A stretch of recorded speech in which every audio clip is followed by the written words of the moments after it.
Assalamualaikum warahmatullahi wabarakatuh. Saya akan menjelaskan chapter 4 query lanjutan.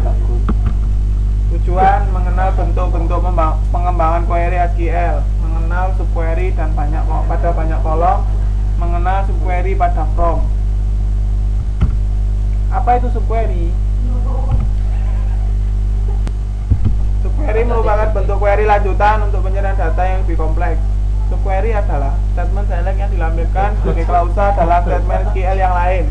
Subquery terdiri atas subquery atau inner query dan main query, outer query. Eksekusi yang dikerjakan lebih dulu adalah subquery atau inner query yang dijalankan sekali sebelum main query. Hasil dari subquery digunakan oleh main query atau outer query. Jadi seperti ini query dalam query. Jadi ini adalah main query dan ini adalah subquery. Contoh bentuk subquery. Contohnya adalah select last name from employees where salary, di mana kondisinya salary-nya lebih kecil dari query yang ada subquery tersebut.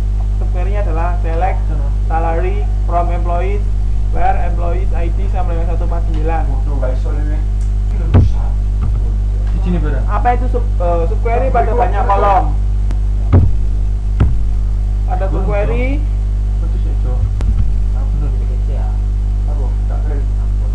subquery pada banyak kolom. Tiap baris dari main query dibandingkan dengan nilai dari subquery, multiple row and multiple column. Berikut ini contoh pembandingan dengan banyak kolom dan baris. Contohnya seperti ini. Pembandingan kolom dalam subquery banyak kolom dapat berupa pembandingan berpasangan atau pairwise comparison subquery, pembandingan tidak berpasangan non pairwise comparison subquery. Pairwise comparison subquery, berikut ini contoh pembandingan berpasangan untuk menampilkan detail dari data pegawai yang dimanajeri oleh manajer dan departemen yang sama dengan yang dimiliki oleh nomor pegawai 178 dan 174 dan bukan termasuk pegawai dengan nomor tersebut. Non-pairwise comparison subquery, berikut contoh pembandingan tidak berpasangan untuk menampilkan detail dari data pegawai yang dimanajeri oleh manajer yang sama dengan ID pegawai 174 atau 141 serta bekerja dalam departemen yang sama dengan pegawai yang memiliki ID pegawai 174 atau 141 dan bukan termasuk pegawai dengan ID tersebut.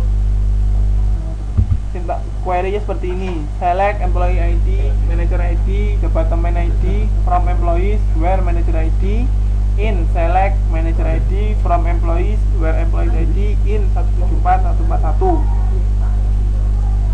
and department ID, in select department ID, from employees where employees ID, in 174 141, and employee ID not in. Jadi kita menggunakan dua perbandingan.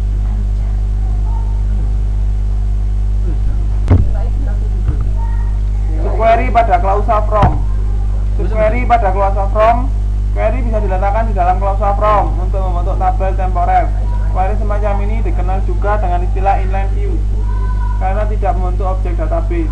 Berikut ini contoh penggunaan query dalam klausa from. Query menampilkan nama dan gaji dari pegawai yang gajinya lebih besar dari rata-rata gaji pegawai pada departemen tempat dia bekerja. Query-nya seperti ini. Jadi di dalam from terdapat subquery lagi.